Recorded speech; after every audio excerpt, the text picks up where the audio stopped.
Aviso. Las opiniones expresadas en este podcast son responsabilidad de cada uno de los participantes y no refleja la postura de Tuxteno en los diferentes temas expuestos. Tuxteno 2022, Año Cero. ¿Qué tal, amigos de Tuxteno? Sean bienvenidos a esto que son los nuevos contenidos del año 2022, Tuxteno en Año Cero. Y el día de hoy vamos a estar desarrollando justamente esta nueva generación autodenominada la generación de cristal.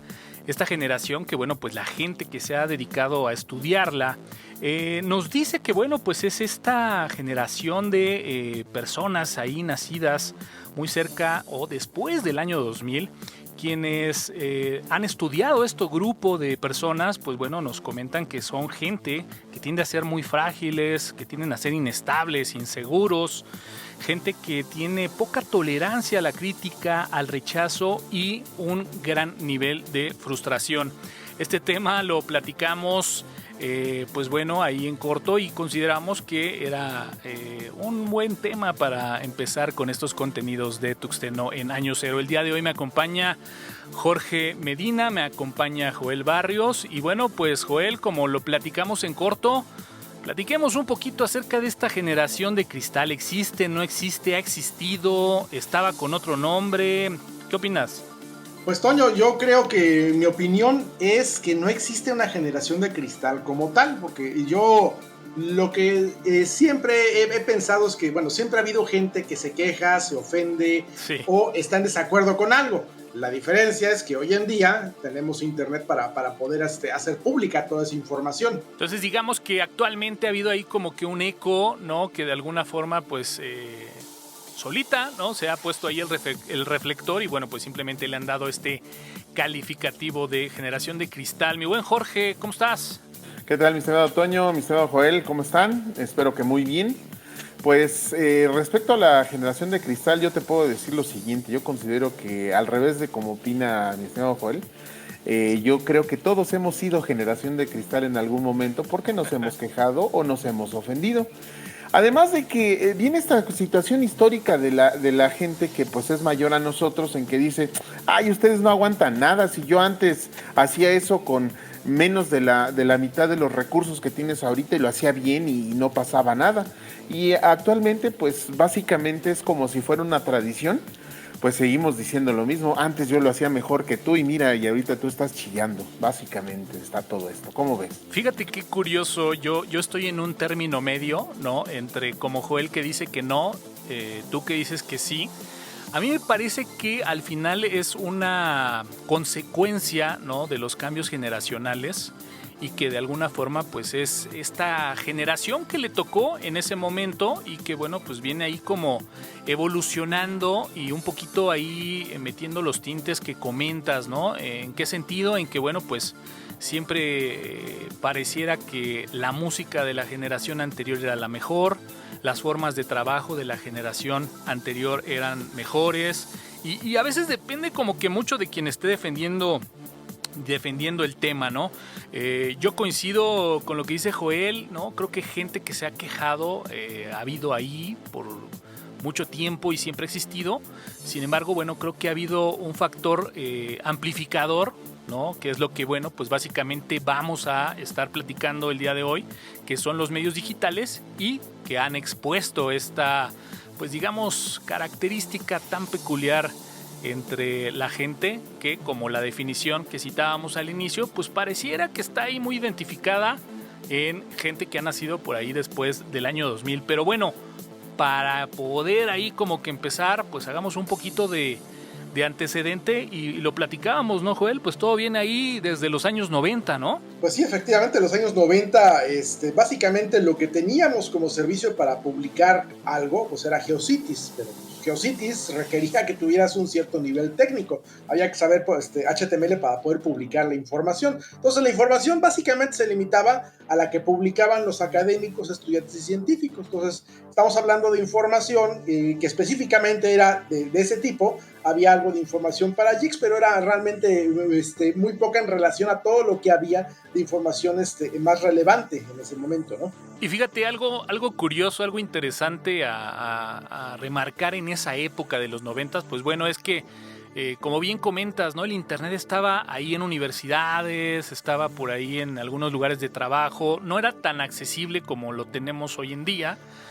Y cosa curiosa, Jorge, pues digo, el anonimato en los años 90, pues bueno, de entrada hablar que no se tenía acceso, pero pues aparte, en esa época nadie usaba su nombre en la red, ¿no? Así es correcto. O sea, básicamente en los años 90, pues decías, oye, como en la película de Hackers, ¿no? Decías, oye, yo soy ácido quemado, yo soy panzoncito bonito y cosas así que luego pues de repente ponen unos nicknames o unos pues identificadores, por así decirlo, medio difíciles, porque pues al final del día, si tú tienes un correo electrónico y se te hace chistoso tener eso, pues es algo que vas a cargar un buen rato de tiempo, ¿no? Sí, estoy totalmente de acuerdo. Digo, a final de cuentas, ese mágico momento de internet a finales de los 90, ¿no? Creo que es el que a lo mejor la mayoría de nosotros lo recordamos con más nostalgia, porque fue como ya tener un acercamiento un poco más directo. Pero bueno, Joel, digo, no sé si tú compartas la idea. A mí me da la impresión, coincido contigo como lo comentas, ¿no? O sea, gente que se ha quejado ha existido siempre, pero sí me da me da un poquito la sensación que a finales de los 90, incluso por ahí a principios de los años 2000, había como un sentimiento más hacia la colaboración que hacia la destrucción. ¿Estarías ahí de acuerdo?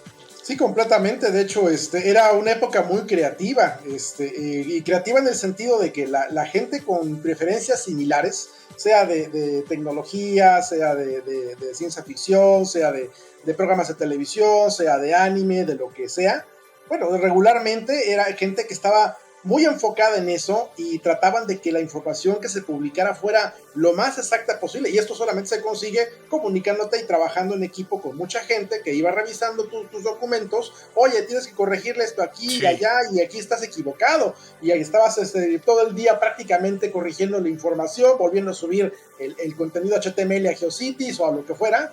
Y efectivamente había una colaboración. No sé si recuerdas, por ejemplo, GeoCities manejaba los famosos, bueno, no GeoCities en particular, sino en todos los sitios se manejaban los famosos anillos, en donde eran un widget que tú le agregabas a la parte inferior de la página, y que era básicamente un círculo de sitios con contenido similar. Le dabas clic y visitabas el siguiente sitio, clic y visitar el siguiente sitio. Pero reitero, ¿no? O sea, como que siento que en esa época, obviamente, pues si estamos hablando de antes del año 2000, pues todavía no existía esta encajonada generación de cristal.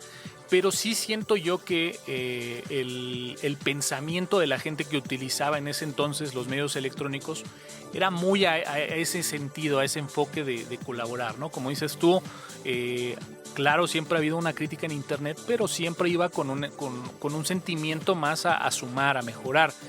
Y por el otro lado, pues también me da la impresión que en esa época era muy sencillo, ¿no? Si había un tema en especial que no era muy de tu agrado, muy de tu gusto, pues simplemente lo dejabas pasar, ¿no, Jorge? O sea, no había como esta actividad de, pues esto no lo están haciendo muy bien, me voy a clavar aquí y voy a manifestar que está mal hecho, que se puede hacer de otra forma. O sea, no, simplemente era, pues no me agrada y lo dejo pasar, y no le daba importancia, ¿no? Sí, correcto, porque efectivamente, tal cual como dice Joel, era más colaborativo. Y al ser más colaborativo, pues obviamente decía, oye, fíjate que esto lo pudieras mejorar, en lugar de criticar como lo hiciste, como es ahora. Yo lo hubiera hecho así, yo lo hago mejor, yo soy mucho más superior que tú. No, en ese entonces era colaborativo. Y entonces tú con el grupo de relativamente reducido de personas que tenían internet, sí podías llegar a una buena conclusión al respecto de un tema. Inclusive yo me acuerdo que de las primeras plataformas que salieron, tanto de chat como de foros, los foros eran muy buenos. Había uno que se llamaba Demonoid, que obviamente compartía más que temas, ¿no? O sea, compartía un montón de cosas. Pero cuando tú buscabas un tema en este tipo de chats, de verdad que si tenías un problema con Windows, un problema con Linux, inclusive ahí decían, empezaban con los problemas con Mac, podías encontrar el tema y podías preguntar a la comunidad y te contestaban. Digo, Linux ahora sí que se apoyó muchísimo de eso en aquellos años. Sí, digo, simplemente si no hubiera habido como que este espíritu, ¿no? Colaborativo más que destructivo, como decía, seguramente muchos proyectos pues no serían lo que son al día de hoy. Pero bueno, mi buen Joel, caray, me hiciste recordar sitios como Geocities, sitios como Tripod, donde bueno, pues ya se hablaba de, como bien decías, ¿no? De compartir contenido a través de HTML, pero bueno, pues también estaban los famosísimos sitios de news, ¿no? Que fueron ahí como los preforos, y ni hablar de los servicios ya de chat, hablando propiamente del IRC, que tristemente decía el día de ayer, ¿no? Que el Discord es como el IRC de los viejitos. Pues bueno, en algún momento dado el IRC, pues vaya que también fue todo un canal para poder expresar y compartir ideas grupales, ¿no? Pues así es, además de todo hay que tomar en cuenta que en aquellos tiempos, en los años 90, la mayor parte de los contenidos publicados eran HTML estático. Entonces, si tú tenías que refutar alguna cosa en algún artículo encontrado en cualquier sitio, bueno, no lo podías hacer directamente en el sitio porque no había manera de dejar comentarios. Lo que tenías que hacer era enviarle correo a la persona que lo publicó, y regularmente la comunicación se manejaba de manera muy privada, de correo a correo, a veces con los mensajeros, con el ICQ, que no sé si lo recuerdas, yo lo usé en todos los 90. Sí, el ICQ era la manera de comunicarse de manera inmediata, pero casi toda la comunicación era por correo electrónico, ¿no? Y ahora, por ejemplo, foros no había muchos en aquel entonces, más bien lo que había eran listas de correo. Sí. Por ejemplo, la lista de correo de los usuarios de Linux de México, bueno, y la de Linux PPP, eran básicamente en donde tú te enterabas de todo lo que podías hacer con Linux y podías requerir ayuda a la comunidad, podías pedir ayuda, podías pedir orientación, etcétera. Y bueno, era básicamente la manera en que se hacía. Ahora, todas estas listas de correo estaban al público, pero no estaban disponibles a todo el público en general, ¿no? Digo, porque tú querías ver toda la conversación, bueno, si alguien la archivaba en página web, pues perfecto, ¿no? Pero la mayor parte de esta información no estaba a la vista del público, ¿no? Entonces, toda esa información, si tú te quejabas de algo o estabas ofendido por algo, pues esa información solamente la veía la persona que escribió el artículo, ¿no? Entonces, era muy difícil que toda esa opinión se hiciera pública. ¿Cuántas veces, Joel, pues no pusimos ahí el servicio en algún servidor de la propia empresa, ¿no? Sí, efectivamente. De hecho, la mayor parte de los que estábamos en tecnología de la información, pues no teníamos los recursos para poder poner un servidor, no sé, en un centro de datos, ¿no? Sí. ¿No? Y entonces lo que hacías es, ok, con este cliente o con mi jefe, sí. Voy y en el servidor que yo administro y que donde nadie más mete mano, pues yo pongo ahí mis cosas, ¿no? Oye, y hablando un poquito de estos servicios que de repente empezábamos a colgar en la infraestructura que teníamos ahí a la mano, pues se vienen los 2000, ¿no? Y entonces ya en los 2000, pues como que viene un cambio generacional, obviamente, prácticamente está delimitada ahí el inicio de esta generación de cristal, pero pues tecnológicamente empezaba a abrirse, ¿no? Esta baraja de herramientas para comunicarnos a través de internet. Arrancan los años 2000, Joel. Pues mira, yo lo dividiría en 3 etapas, la década de los 2000, y lo que fue el primer tercio, el segundo tercio y el tercer tercio. El primer tercio, vamos a platicarlo, fue la era dorada de los blogs, es básicamente el surgimiento de los blogs personales. La gente empezó a utilizar PHP Nuke y similares. Yo en mi caso utilizaba Giglog, y vaya, aquí la diferencia era, ya tenías una forma de publicar contenido y permitir que la gente interactuara y comentara de manera sencilla. O sea, ya no tenías que escribirle a la persona por correo electrónico, ahora podías tú leer la noticia o leer la información y en un formulario publicar tu comentario y agregarlo a la nota informativa, básicamente, ¿no? Entonces, ahora aquí la diferencia era simplemente que pues, seguía siendo, el internet para publicar seguía siendo complicado para el ciudadano promedio y se requería cierto nivel técnico porque había que saber cómo instalar un PHP Nuke, cómo configurarlo y cómo mantenerlo para que no te lo hackearan. Entonces aquí hablamos de básicamente quienes publicaban la información pues eran geeks, académicos, estudiantes y científicos, básicamente lo mismo que los 90, pero con geeks agregados. Sí, a final de cuentas como que pues alguien que iba afín, ¿no? Que trabajaba, que estaba a lo mejor estudiando ingeniería, algo de informática, gente que ya estaba trabajando en ese sector, pues bueno, era la que estaba como con ese acceso a internet, ¿no? No es como hoy que pues vaya un contador, incluso hasta un médico, pues bueno, tiene acceso a, era como algo muy de nicho y que pues la verdad, siendo sinceros, así como a lo mejor hoy vemos cualquier cantidad de perfiles y de páginas de Facebook, pues en ese entonces eran muy pocos los conocidos, las personas que tenían un blog y de repente, pues bueno, también esa gente que ponía sus blogs consumía, ¿no? el contenido de otros blogueros, ¿no? Por decirlo de alguna forma, y a lo mejor pues no eran las 200,000 visitas o los 13,000 likes, sino a lo mejor pues de repente dentro de tu grupo ahí de, no sé, 20, 25 personas que tú leías su blog, pues ellos también leían tu blog. ¿Tú, mi buen Jorge, llegaste a tener blog?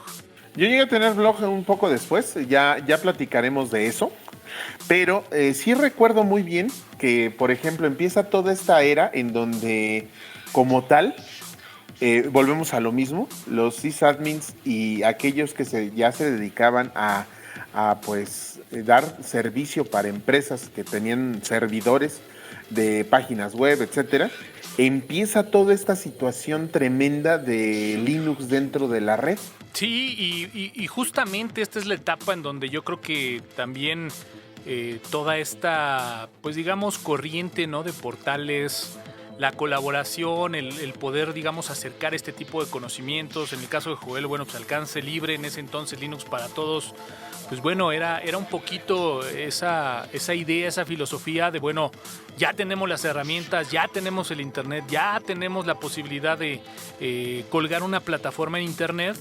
Y bueno, no sé, Joel, si esta parte, ¿no? Esta época también de las .com, ¿no? De los portales informativos, de los portales de noticias esté dentro de este primer, digamos, tercio, ¿no? Del 2000 al 2010, pero que pues sin duda alguna ahí ya empezaba a dar sus primeros pasitos porque, como bien comentas, pues ya la colaboración de la gente, el poder ya entrar a un foro, en un sitio donde ya a lo mejor podían contestar en tiempo real, pues iniciaba, ¿no?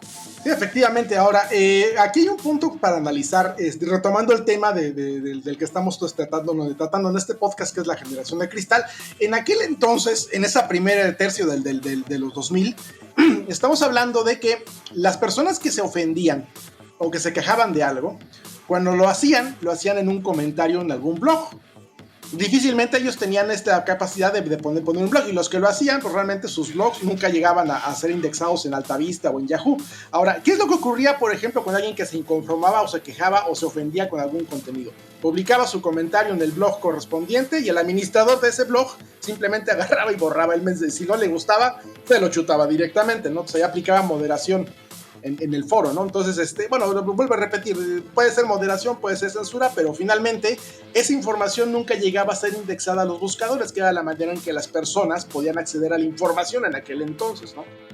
Y estaba como que muy moderado, ¿no, Joel? O sea, porque como bien dices, o sea, a final de cuentas, si alguien se pasaba de esa raya, ¿no? Que a lo mejor sin una regla o sin algo tan delineado, tú como administrador del sitio, ¿no?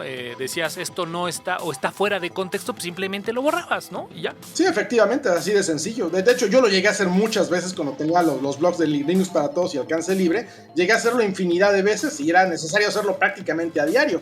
Sí, sobre todo con esa, digamos, búsqueda, ¿no? De que, pues, a lo mejor, fíjate, ni siquiera pensaría en que hubiera armonía, ¿no? Sino más bien como que no hubiera material fuera de contexto, ¿no? De ese contexto, de lo que era la pregunta, de lo que finalmente pudieran ser incluso las respuestas, ¿no? Y bueno, pues ya cuando la conversación tomaba ese sentido, pues bueno, simplemente se borraba y listo, ¿no? Bueno, y algo más a tomar en cuenta es que los buscadores que en ese entonces dominaban el mercado, que era Yahoo, el principal, y era Altavista el segundo, sí, y Lycos el tercero, y así sucesivamente, ese tipo de sitios de búsqueda, cuando hacían su indexado, filtraban mucho la información. Si encontraban información, por ejemplo, no sé, una discusión demasiado acalorada, obviamente la omitían directamente. Simplemente no me indexes este sitio, no me indexes esta página. Es lo que hacían. Entonces, tú entrabas a un buscador Yahoo o entrabas a un buscador de Altavista y buscabas a alguien ofendido o alguien que se ofendiera por algo. Era muy difícil que lo encontraras porque los contenidos no estaban indexados. Simplemente por cuestión, por política de la misma empresa, de la página de búsqueda, o simplemente porque la información era demasiado irrelevante y era mucho más relevante la información relacionada con ese tema que ofendía, ¿no? Y además también, no sé si estén de acuerdo, pero finalmente pues hablamos de sitios personales, de proyectos personales. La verdad es que eran comunidades ahí, ¿no? Pequeñas, que incluso de repente saltaban de una u otra, ¿no? Seguramente había mucha gente que leía cosas en Linux para todos, pero pues también seguía algunos contenidos de Tuxteno y viceversa, ¿no? Entonces, como que eran sectores muy, muy acotados, muy controlados, y también considero que como que los contenidos también, de alguna forma, pues era muy orgánico, ¿no? La administración, el mantenimiento de los mismos, como bien dices, pues lo hacía prácticamente quienes íbamos dando línea, ¿no? a esos proyectos. Y con lo que comentas de los buscadores, pues bueno, no tenía como esa repercusión global y por ende, pues bueno, de repente alguna discusión, algún tema, hasta podría decir que con algún tema delicado, pues digamos, no tendría tanta trascendencia, ¿no, Jorge? Correcto, mi estimado Toño. Fíjate que ahorita retomando también un poquito lo que decía Joel, yo recuerdo también buscadores que se llamaban alltheweb.com y Metacrawler, que también eran bastante buenos. Bueno, a mi consideración eran muy buenos. Y bueno, atendiendo a la pregunta que me hacías hace rato acerca del blog, también está en esta etapa a finales. Yo por ahí del año 2009-2010, yo puedo crear una página web a través de un gestor de contenidos llamado WordPress. Previamente a este gestor de contenidos, pues existía gestores un poco más complejos de utilizar. WordPress vino a mejorar toda esta segunda etapa que nos dice el buen Joel, porque bueno, pues al final del día había una cosa que se llamaba Serendipity, y que era un gestor de contenidos más o menos relativamente conocido, y así podían pues hacer pues todo este rotativo, ¿no? Para las noticias, etcétera, etcétera. Este gestor lo usaba una página que se llama Elex, que es de tecnología y que es un dominicano que también pues la reventó allí en su país, pero pues efectivamente el blog era muy muy personal. No había esta cantidad espantosa y tremenda de likes. También, bien dicho, porque bueno, pues la capacidad de los servidores pues tampoco te lo permitía, ¿no? Sin embargo, pues bueno, Joel, todo este tema de Blogger y Blogspot nos hacía, ¿no? Nos hacía mostrar pues lo que se venía, ¿no? Sí, efectivamente. Fíjate que curiosamente con ese segundo tercio de los 2000, que es la época dorada del Blogger y de Blogspot, fíjate que ahí es cuando empiezan a surgir los primeros blogs desinformativos. Hablamos específicamente de los terraplanistas y de los antivacunas, pero aquí, a pesar de que tienen un foro, tienen un pequeño problema, que es la difusión. Y ese tipo de contenidos, la única manera de encontrarlos era a través de los buscadores, y los buscadores les daban un ranking muy, muy bajo a ese tipo de contenidos en aquel entonces. Sí, digamos que no tenía un valor, ¿no? A lo mejor como lo pudiera llegar a tener hoy, ¿no? Ciertas page, ¿no? Ciertas fanpage o ciertas cuentas de Twitter, ¿no? Digo, llegaremos a eso, pero tratando de hacer un poquito la analogía, sobre todo para la gente que no es de esa época, que a lo mejor es gente un poco más joven, pero pues pudiéramos decir que en ese entonces todo ese como contenido generado a nivel personal que no venía respaldado por una empresa, por una reputación de algún escritor, simplemente no se tomaba en cuenta, ¿no? Oye, y además de todo, aquí hay que considerar que para poder llegar a esa información había que buscarla. Así es. Que eso implicaba ya un esfuerzo considerable de estarle buscando, hacer un cherry pick, como dicen los gringos, que es escogerle muy bien para poder encontrar la información correspondiente, a diferencia que lo que ocurre hoy en día, que las redes sociales no tienes que buscarla, la información llega solita a tu muro. Sí, es correcto, y ahora los algoritmos saben qué estás buscando antes de que lo requieras, ¿no? Pero en ese entonces, pues bueno, vaya que como dices, había que buscarlo, incluso pues de ahí la frase, ¿no? De qué tan bueno eres, pues va a ser directamente proporcional a qué tan bien sabes buscar en internet, ¿no? O lo que siempre pregonaba, ¿no? De decir, bueno, pues es que todo está en la red, lo único es, hay que saber buscarlo, ¿no? Hay que saber cómo encontrarlo. Y bueno, no sé hasta este punto, pero mi buen Jorge, pues yo creo que nadie en ese momento visualizaba el que de repente una comunidad de blogs, como lo fue en su momento Blogspot o como lo fue Blogger, pues vaya creciera, porque en su momento vaya que fue un boom, y que incluso, pues bueno, para incluso la gente, ¿no? Que por ahí ha tenido la oportunidad de ver esta película de red social, pues ahí hay muchas referencias a justamente esta época en donde pues los blogs era lo que existía en ese entonces. Efectivamente, ¿y sabes por qué? Porque fíjate que digamos que empezó a surgir un modelo de negocio, a mi parecer. Ese modelo de negocio era, oye, anúnciate en mi blog que tiene, empezaban con la cuestión del tráfico, fíjate que tanta gente lo ve, mira, yo tengo tantas visitas, y bueno, pues acarreaban una cantidad de tráfico, y con ello considero que fue un boom también porque pues obviamente había un modelo de negocio y decían, bueno, te publicitas conmigo, me das una lana y con todo gusto te pongo un banner. Y ahí vienen todos los fregados banners que ahorita son una pesadilla. Ahí empiezan los máximos mínimos. Mira, me ven 100,000 personas y te compra el 1%, pues te compran un montón de personas. Sí, definitivamente creo que ahí empezó a justamente, como bien dices, abrirse ese tipo de modelos de negocio. Yo creo que hasta ahí todo como que iba bien, ¿no? Como que hasta ahí creo que las cosas funcionaban bastante bien. Creo que Internet se empezaba a consolidar, sobre todo como un medio alternativo de información. Y creo que este punto es el punto de quiebre, en donde incluso me atrevería a decir las grandes empresas pues ya empezaban a voltear ahí a ver de reojo esta nueva plataforma, este nuevo mecanismo para informar, para comunicar, y pues la misma gente lo empezó a usar, ¿no? Antes que ellos. Entonces creo que hasta aquí vamos bien.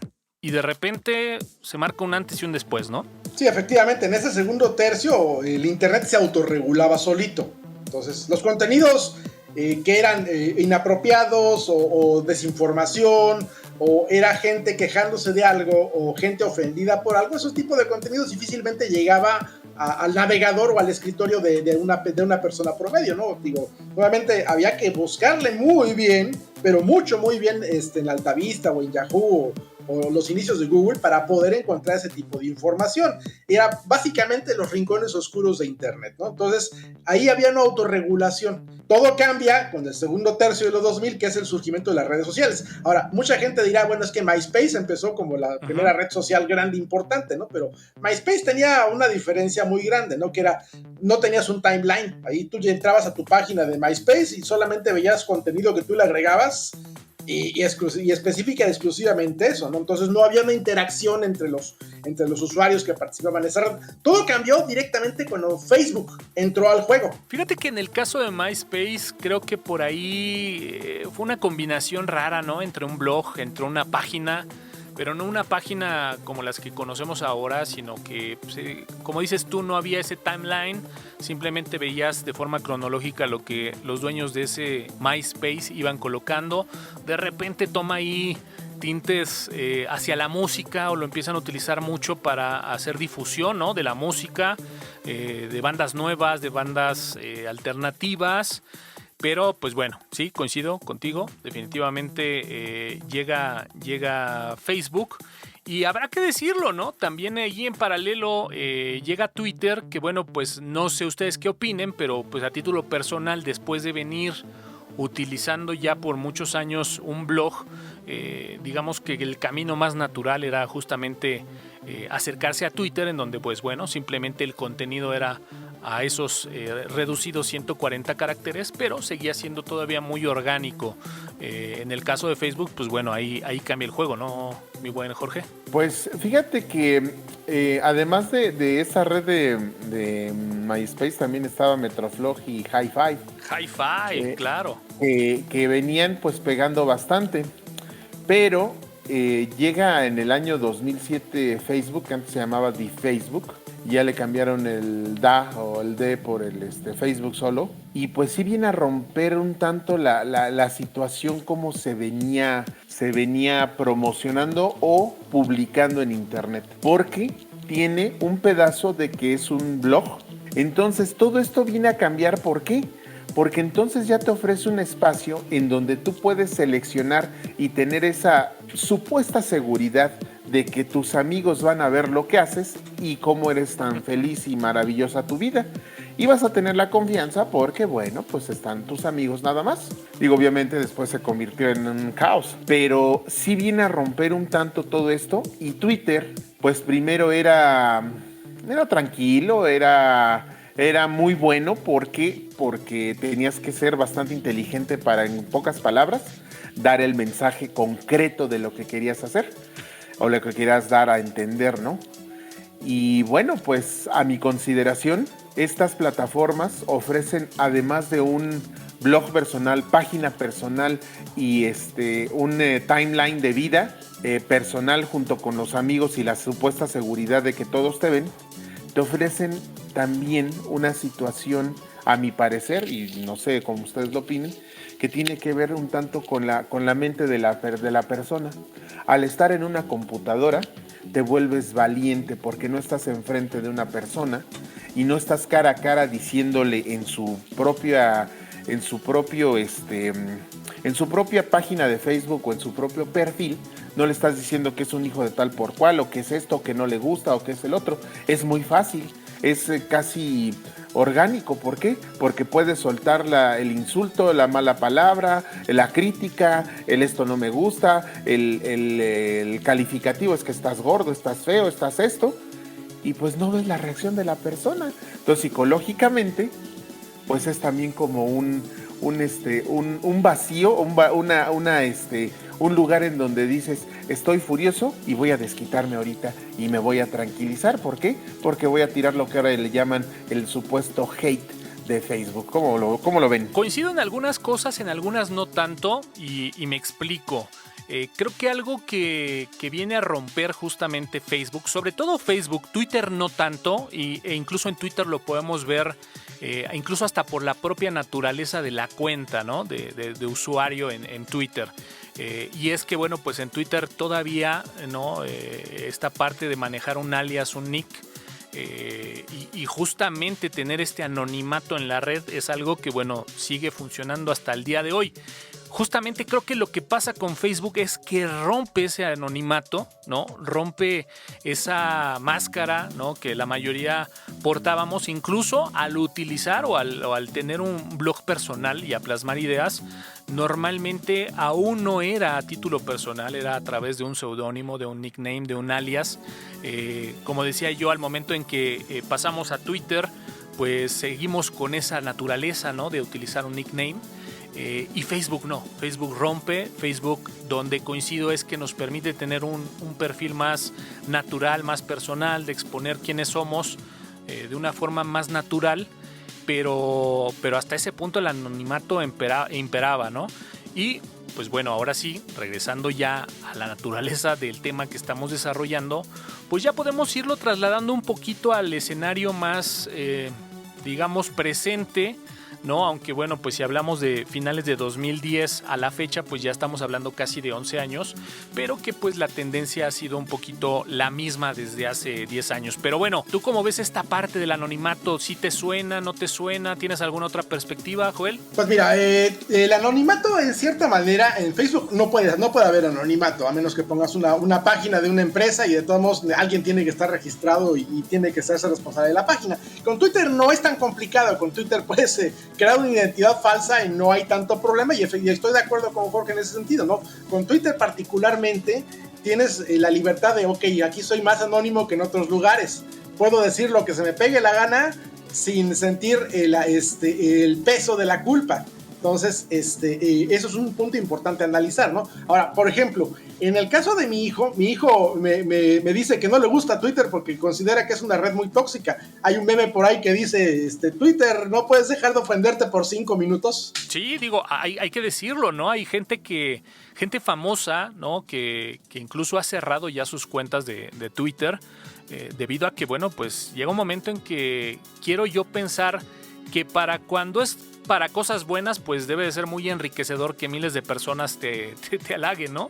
Pero cuando es para destruir, pues vaya que se pueda multiplicar y es una realidad que muchos han cerrado cuentas de Twitter simplemente por esa presión social, ¿no?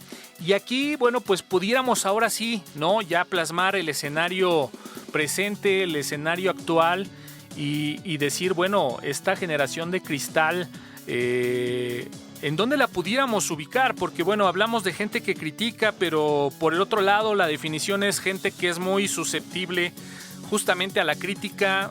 Digamos que pudiera ser una simbiosis ahí por ahí, juez y parte en este sentido, Jorge. Pues mira, yo considero que sí es un poco de ambas, porque pues como les comentaba, los jóvenes, la gente que nació a partir del año 2000 o en esas fechas, usa como válvula de escape el comentarle a una persona, a un artista, cómico, político, lo que sea.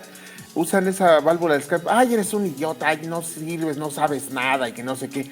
Pero pues bueno, o sea, usan esa válvula de escape, sí, para sentirse mejor, pero si a ellos les critican, pero es que porque yo, si todo yo lo hago bien, y es que yo soy una buena persona, yo nunca digo nada, no me quejo, yo soy casi un santo, pero pues la cuestión es más a conveniencia, 1, y 2, a conforme, digamos, se vaya generando una reputación, porque sí ya podemos hablar de eso, una reputación en Facebook, y muchos precisamente tienen, si no doble vida, sí dobles cuentas, para en una estar troleando y fastidiando a todos, y en otra, hola, ¿qué tal? ¿Cómo estás? Mira, sí, es excelente, que tengas muy buen día. O sea, tener esa dualidad, pero yo insisto que para tener como esta situación de atención, sí, claro, y también la válvula de escape para emociones que no pueden manejar correctamente. Yo aquí me gustaría como que retomar un poquito de lo que decía Joel al inicio, ¿no? Yo creo que justamente las redes sociales se han vuelto ese reflector, ese micrófono, ese, digamos, sentimiento de que lo que pueda yo expresar puede generar eco. ¿Te gustaría ahí hablar algo al respecto, Joel? Pues bueno, mira, yo quería comentar un caso, un caso que es bastante particular. Bueno, no es muy particular porque de hecho ha ocurrido en muchas partes, ¿no? Mira, no sé si recuerdas el famoso escándalo que tuvieron Johnny Depp y su ex esposa Amber Heard. Sí. Correcto. Bueno, aquí, ¿y cómo empezó todo el problema? Amber Heard se empezó quejando y diciendo de cualquier cantidad de cosas respecto de Johnny Depp. Uh-huh.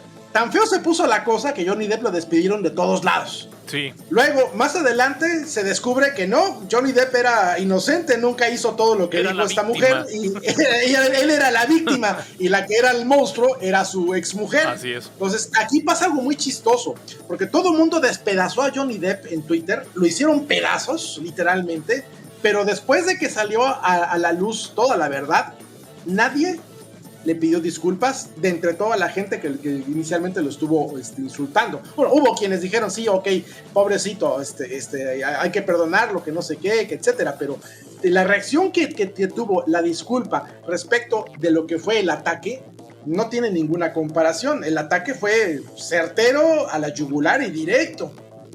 Pero ya para la disculpa, pues realmente la reacción fue mínima. Sí, claro, no hubo, digamos, esa contraparte, ¿no? Fíjate que a mí algo que me llama mucho la atención, justamente cuando comentabas esta parte, ¿no? De la posibilidad de tener eco, es que creo que justamente las redes sociales generan esa ilusión, ¿no? Difícilmente antes de las redes sociales tú podías llegar a tener, por ejemplo, el contacto, no quiero decir con alguien famoso, porque no necesariamente para todas las personas el seguir la cuenta de alguien famoso puede ser importante o trascendente, ¿no? Pero sí de repente, por ejemplo, tener esa cercanía con alguien que pudiera ser alguien como una referencia, algún mentor, alguien que posiblemente admires por el trabajo que genera, etcétera. Y el que tengas esa ilusión de que puedes tú participar dentro de su espacio porque lees lo que escribe, porque incluso, ¿por qué no?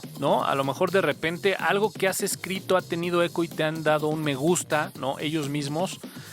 Siento yo que esa es la ilusión, ¿no? que genera las redes sociales, de que puedes participar en el espacio de estas personas. Y entonces, en la medida de que algunos han tenido éxito, ¿no?, en que esas personas tengan una reacción a algún comentario que haces, pues todavía, ¿no?, potencializa más esa ilusión de decir, bueno, es que si le escribo es porque lo va a leer, ¿no? O si le escribo es porque seguramente, aunque no sea muy bueno mi comentario, o sea, a nivel de queja, lo va a ver, ¿no?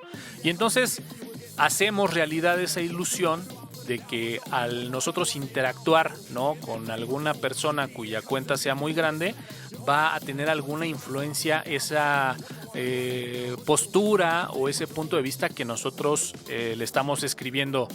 ¿Te hace sentido, Jorge? Sí, me hace bastante sentido. Fíjate que, retomando un poco lo que dice Joel, fíjate que, pues, un claro ejemplo también soy yo. Yo empecé como fan en este programa. Al final del día nos contactamos por redes sociales. ¿Por qué? Porque nos acorta las distancias. Y fue de que, pues me sigues, ok, perfecto. Y ya fue cuando me invitaste muy amablemente a colaborar. Igual de otra manera yo pudiera describir que ahí se nota la parte de la sociología en la cual dicen, oye, fíjate que las masas actúan como tontos, desafortunadamente. Un ejemplo que ponía muy burdo un artista decía, es que es como el perro de rancho, uno sabe por qué ladra y los demás nada más lo siguen. Okay. Y ese es el problema principalmente. ¿Por qué? Porque la gente encuentra de manera casi general, no quiero ser así de, sí todos, no, pero pues de manera muy, muy general, encuentra una satisfacción tremenda en estarle pegando a alguien que se ve que hay una injusticia o que consideran que es algo injusto, aunque ni siquiera sepan si lo es o no. Ay, no, tú eres una persona así, con lo del caso de Johnny Depp. No, es que es esto, eres una basura, ¿cómo te atreves? Todo. Y ya cuando resulta ser que no, pues era la esposa, bueno, ok, pues sí, no sabía, yo no sabía, ¿sí? Pero jamás es ese reconocimiento del error, nunca. O sea, al final del día, muchas redes sociales sacan lo peor de las personas y lo peor en masa de personas. ¿Por qué? Porque pues ha tirado cualquier cantidad de empleos, ha corrido y despedido a mucha gente. Inclusive yo en algún momento yo me molesté mucho con uno de mis jefes y empecé a tuitear como loco y los borré. Dije, no, me van a correr. ¿Cómo lo ven? Pues bueno, Twitter justamente, digamos, como que está ahí en la mira, ¿no? Y como decía, mucha gente famosa ha optado ya por empezar a cerrar sus cuentas en Twitter, pero ¿estará solamente ahí en Twitter, Joel? ¿O alguna otra experiencia? Algo que a lo mejor no vaya encaminado a Twitter y que estemos por ahí dejando que no esté a la vista. Pues mira, con Twitter es un caso muy particular, porque a ti te quitan la cuenta. Bueno, lo que haces tú, agarras otra cuenta de correo y vuelves a registrarte y sigues adelante en Twitter, ¿no? Cosa que no ocurre en Facebook, porque en Facebook el control es un poquito mucho más estricto, no hay esa facilidad para hacer anonimato. Entonces, ahí, por ejemplo, si coincide tu nombre o tu cuenta de correo, pues obviamente no va a haber manera de, ya que te suspendieron, no va a haber manera en que tú puedas volver a agregar otra cuenta adicional, ¿no? Digo, aquí no hay forma de escaparse de ese filtro, que es algo que sí se puede hacer con Twitter con mayor facilidad. No sé, probablemente, como dices, Joel, la parte del control en Facebook sea muy, muy diferente, pero bueno, pues en la parte de Instagram, con todo este tema de que, bueno, pues publicas fotos, y que pues bueno, tiene una connotación un poco más gráfica, pero bueno, pues finalmente está ahí. Pudiera ser que en redes sociales como Instagram, como Facebook, que tienen otro tipo de contexto, a lo mejor más que plasmar ideas, hace a Twitter pues la candidata perfecta para esta práctica, ¿no, Jorge? Sí, y sobre todo que fíjate que, pues a ciencia cierta pasa esto, no nada más la generación de cristal está en internet, se nota porque queda evidencia de ello, pero pues también está en las escuelas, digo, con los videos que se han filtrado de que los maestros pues son, como dicen ahora, es que es de una generación anterior y por eso no entiende que debe de hablar con cierta delicadeza o cierta situación. Y pues todo eso se genera pues porque, pues efectivamente, Joel lo dice muy claramente, hay un reflector, ese reflector puede ser pequeño, puede ser enorme, y pues la gente empieza a juzgar y basado en las costumbres que todos hacen y que todos sin ponerse de acuerdo aceptan como reales o como buenas o como viables, pues entonces pues viene toda esta dichosa llamada cancelación, a lo cual todos los artistas ya le tienen un temor ya brutal, ya irracional inclusive. ¿Por qué? Porque no vaya yo a decir algo, no vaya yo a publicar algo porque me vayan a cancelar porque compré un perro, porque no lo compré o por lo que sea. ¿Sí? Pero fíjate, me gustó el contexto hacia donde lo llevaste y creo que puede ser una pues digamos una buena plataforma para continuar el tema hacia allá. Y es que, por ejemplo, recientemente, no sé si ustedes han tenido la oportunidad de ver esta película nueva en Netflix que se llama No mires para arriba, en donde, bueno, pues es una película ahí cómica, sin spoilers, ¿no? Que habla sobre un meteorito que se aproxima a la Tierra y que en teoría va a impactar. Y hay una sección, por ejemplo, en la película en donde caracterizan a un piloto, ¿no? Que es el que en teoría va a llevar ahí como un transbordador a la misión para tratar de desviar el meteorito, pero pues dejan ver que este soldado pues es muy de esa vieja escuela, ¿no? Incluso en la misma película muestran que era un héroe de guerra, ¿no? En donde supuestamente ya tuvo un antecedente, en donde estaba, digamos, como entrenando a niños pequeños, pero pues a la vieja escuela les estaba gritando, les hablaba con groserías, y que bueno, pues finalmente ellos mismos lo autocatalogan de esa forma, ¿no? Sabes que es una persona de la vieja escuela. Y haciendo un poquito esta analogía, digo, yo tuve la oportunidad, por ejemplo, de pues digamos cuando estaba chaval, ¿no? De poder jugar fútbol americano. Y como dices tú, uno viene con esa preprogramación incluso de lo que ya vivimos, y la verdad es de que, por ejemplo, en un entorno como pudiera ser un equipo de fútbol americano, pues son prácticas que se dan de esa forma y que normalmente pues los coaches te hablaban con groserías y te trataban mal y te ponían apodos. Era algo que a nivel práctica existía y está, y al día de hoy, te soy muy sincero, Joel, yo no sé si se repite. Tú que tienes niños, pues platícanos cómo se viven este tipo de prácticas hoy en día, que bueno, yo recuerdo, ahora sí como dicen, en mis épocas, pues eran así, eran rudas, ¿no? O sea, eran rudas por naturaleza. Creo que no se escucha el buen Joel, pero mira, mientras yo te voy platicando una anécdota. Yo tengo un muy buen amigo que es que pues es maestro y da clases en un tecnológico regional para pues obviamente futuros ingenieros y profesionistas. Él hizo la carrera de doctorado y pues evidentemente él pues es muy bueno, ¿no? Básicamente, doctor Mier, espero que estés escuchando esto. Sí. De verdad, un saludo. Y bueno, pues él me platicaba unas anécdotas con sus alumnos ya de X semestre, en el cual ya estaban por salir, ¿no? Y bueno, pues les decía a sus alumnos, bueno, pues yo les dije cómo usar la plataforma donde yo les reviso los trabajos. Les pedí tales trabajos, tales prácticas. Los apuntes se los di porque esto es práctico, porque tiene mucho que ver con la electrónica, entonces tienes que saber hacerlo, y obviamente en la teoría pues sí tienes que saber qué haces, pero más en la práctica para que digas, mira, este cálculo me salió mal, etcétera, etcétera. Bueno, entonces llegaban muchachos, alumnos que decían, oiga, profesor, es que pues ya es el último examen y necesito que me evalúe. Pues sí, pero no me has entregado nada, ni prácticas, ni nada. Usted no trabaja, compañero, pues no le puedo calificar. Corte A, van y lo reportan, es que me dijo que no trabajo. Ya llegan con el jefe, ya se hace un relajo. Oiga, que usted, doctor, le dice a este alumno precioso, hermoso, que no trabaja, dice, mire, doctora, no tiene una sola asistencia, no tiene nada y quiere que lo califique. ¿Qué le califico? Ya, lárgate de aquí, le decían al alumno, ya, vete de aquí. Le voy a tener que llamar a tu papá, mijo. ¿Por qué? Pues porque no vienes, no haces nada. Y cosas así son que dices, oye, pues si te estás dando cuenta que no haces las tareas, no haces las cosas, ¿cómo exiges una calificación, no? Joel. Pues mira, te cuento rápidamente.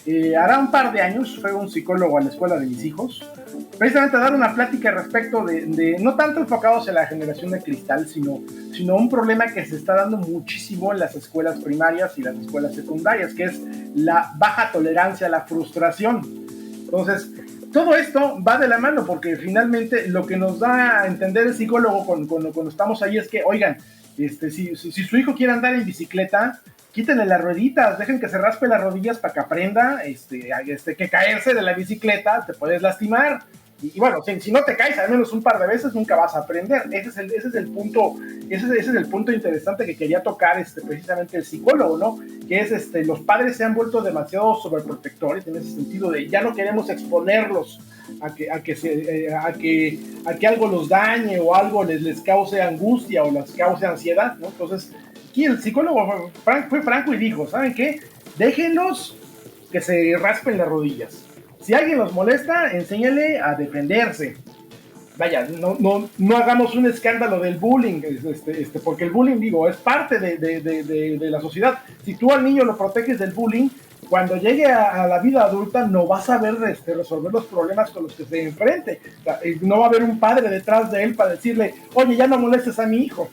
Sino que los niños tienen que aprender a defenderse ellos solos y a resolver sus propios problemas, y no lo van a conseguir si no le quitan las rueditas a la bicicleta, ¿no? Necesitan andar con la bicicleta y rasparse las rodillas. Sí, y fíjate, estás hablando de niños que, bueno, en tu caso todavía son niños pequeños, ¿no? Pero bueno, ya si hablamos de esta generación nacidos en el año 2000, pues bueno, estamos hablando ya de hoy, 2021, pues de ya pues prácticamente adultos de 21 años que justamente tuvieron ese ciclo, ¿no? De cuidado extremo.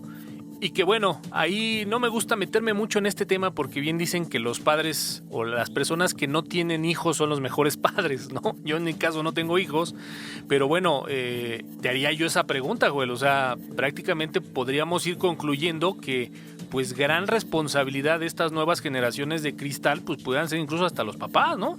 Sí, básicamente fue el mensaje que nos dejó el psicólogo. O sea, realmente la culpa de que los niños tengan esa baja tolerancia a la frustración es culpa de que los padres están sobreprotegiendo. Y que ya, por ejemplo, traducido en el trabajo, ¿no? Hoy por hoy, pues imagínate, ¿no, Jorge?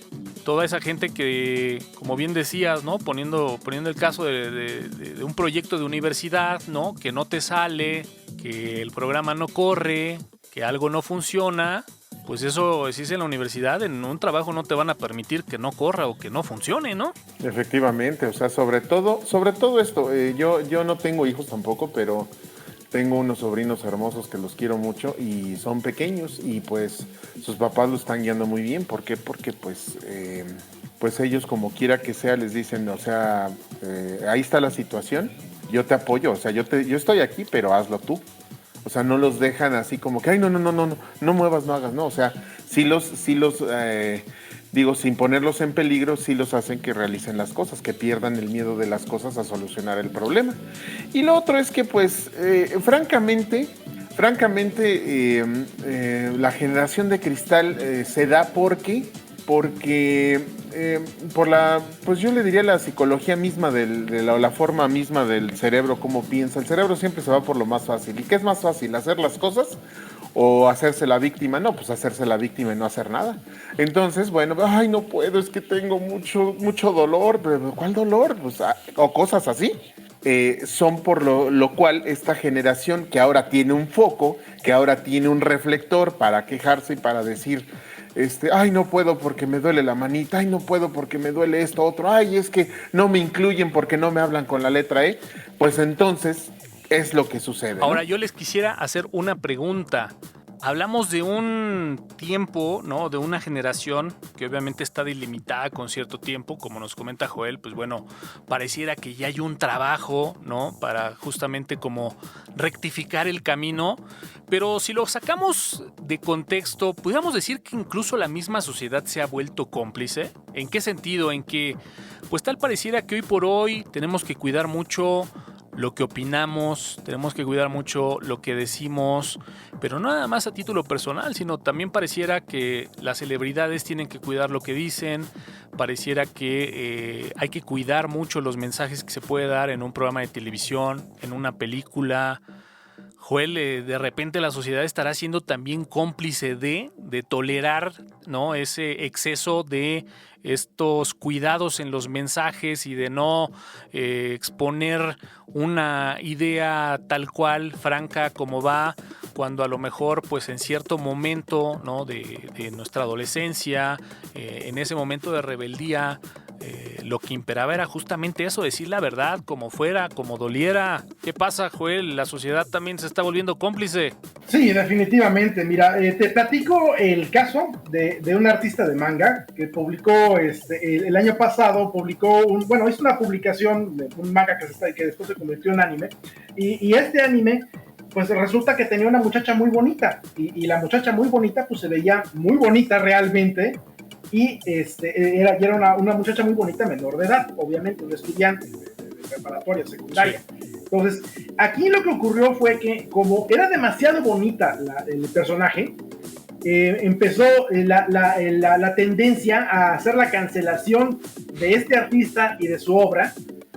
Y la cancelación aquí, creo que ya te había comentado al respecto, ¿no? Fueron como 20, 30 mensajes de odio hacia esto, porque decían, no, es que esto va a fomentar la pedofilia, que no sé qué, que etcétera, que se ve demasiado sexy, etcétera, ¿no? Entonces, aquí la cuestión está que la cantidad de mensajes de odio fueron 20 o 30 cuando mucho, ¿no? Pero eso fue lo que hizo tendencia. Sí. Sin embargo, la cantidad de gente que apoyó el proyecto y apoyó al artista fue 20, 30 veces mayor. Estamos hablando de casi 1,200 personas diciendo, oigan, no manchen, o sea, no tiene nada de malo esto. Sí. Vaya, no es porno. Sí. ¿Me explicó? Entonces, aquí es donde viene y entran en juego lo que son los medios de difusión, que los medios de difusión son como aquel meme que ponían por ahí en internet donde es una imagen donde te ponen que está una sequía, ¿no? Pero eso no es noticia. Lo que es noticia es la protesta que está a la vuelta protestando por otra cosa, ¿no? Entonces, realmente lo que genera rating para los medios, los medios de comunicación masivos, pues es básicamente, son esas tendencias negativas, ¿no? Esas tendencias de cultura de cancelación. Esos escándalos son los que venden, ¿sí? Y ahora, cuando, por ejemplo, ocurrió, uno vuelve a tomar el caso de Johnny Depp, cuando salió a la luz que él no era culpable y que la culpable era su esposa, los medios no le dieron importancia. ¿Por qué? Porque lo que vendía era que Johnny Depp era un monstruo. Claro. Ya no es negocio, ya no vende periódicos, y no vende noticieros, y no vende comerciales, el que Amber Heard haya sido el monstruo. ¿Me explico? Entonces aquí los medios masivos de difusión tienen mucho que ver con el tema de la cultura de la cancelación y con fomentar esa generación de cristal, entre comillas, que básicamente le dan cobertura a eso y le dan más importancia y relevancia de la que realmente tiene. Si nos vamos al caso del artista de manga, son 20, 30 comentarios negativos contra 1,200 comentarios positivos. Sí, totalmente de acuerdo. Sí, al final de cuentas, como dices tú, es lo que vende, ¿no? Y desafortunadamente, pues bueno, se le ha dado más peso a ese sector. Jorge, lo decíamos ayer entre broma y broma cuando estábamos definiendo el tema para el día de hoy. Un programa como El Calabozo, ¿no? Que ha sido referencia de uno de los, digamos, programas que rompió la televisión mexicana por su estilo, por su forma, por el humor que manejaba, por los años que tuvo ahí en televisión y después en televisión de paga y después atreverse a llevarlo a televisión abierta. Hoy sería imposible tener un programa como El Calabozo, o sea, todo mundo estaría indignado y estaría tapándose los oídos y los ojos al mismo tiempo, ¿no? Sí, la sociedad sí tiene un tanto de la culpa porque en lugar de preguntarse el por qué no se puede o por qué suceden las cosas, atienden solamente a la queja. Esta persona no puede trabajar, no puede trabajar, pero ¿por qué no puede trabajar? ¿Sí? Atiende nada más a la queja. Y lo segundo, pues es que esta cultura de la cancelación, como bien lo dice Joel, ha sido tan abrasiva, tan tremenda, que inclusive están pensando en modificar el lenguaje. Digo, todo empezó en el año 2000 con un presidente mexicano que decía todos y todas. En lugar del gentilicio todos, pues somos todos nosotros, o todas las personas, sin necesidad de decir, a ver, tú eres hombre, tú eres mujer, tú eres... No, nada. Pero bueno, pues si ahora dicen que si les dicen compañere, ole o todas y todes se sienten mejor, bueno, pues adelante, pues, sean felices. Nada más que yo, que soy de la vieja escuela, pues no voy a hacer esas caladas. Fíjate que justamente a eso es a lo que quería ya pasar, como para ahí empezar ya a cerrar un poquito el tema. Y es que, así como lo platicábamos al inicio, ¿no? Cuando hablábamos de estas herramientas de internet, en donde justamente previo a las redes sociales, pues había un diálogo, ¿no? Había una línea de conversación y que normalmente iba hacia lo que sumaba. Y si encontrabas algo que no te agradaba, pues bueno, simplemente lo dejabas pasar. Sin embargo, hoy por hoy vemos que incluso pues las grandes empresas se han subido al tren. Y lo platicábamos, ¿no, Joel? O sea, hay ciertas agendas que de repente pareciera que algunas empresas o corporativos, pues hasta para caer en esa campaña de inclusión, las empiezan a utilizar.